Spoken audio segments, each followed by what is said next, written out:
আপনার মামারা অথবা চাচারা আপনার উত্তরাধিকার সূত্রে পাওয়া সম্পত্তি অর্থাৎ ওয়ারিশন সম্পত্তি দিতে চাচ্ছে না। আপনার করণীয় কি?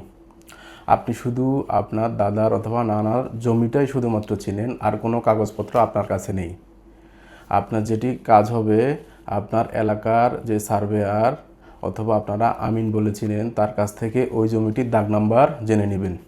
ওই দাগ নাম্বার নিয়ে যদি আপনি ইউনিয়নে বসবাস করেন, তাহলে ইউনিয়ন ভূমি অফিসে থেকে তল্লাশি দিয়ে একটি পর্চা তুলবেন।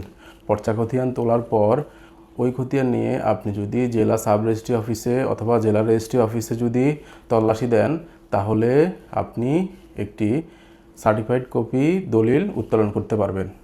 তার পরবর্তীতে ইউনিয়ন পরিষদ থেকে আপনারা একটি ওয়ারিশন সনদ উত্তোলন করবেন।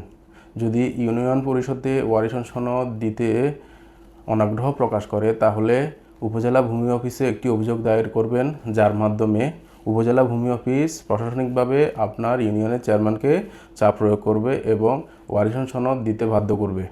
তারপর জমির সকল কাগজপত্র নিয়ে একজন বিজ্ঞ আইনজীবীর সাথে পরামর্শ করে বিজ্ঞ দেওয়ানি আদালতে একটি বাটোয়ারা মামলা দায়ের করবেন।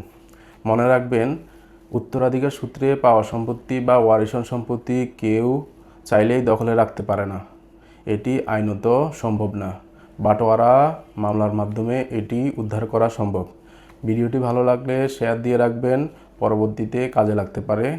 আর কোনো যদি প্রশ্ন থাকে তাহলে কমেন্ট বক্সে আমাকে জিজ্ঞেস করুন, আমি উত্তর দেওয়ার চেষ্টা করব। ধন্যবাদ।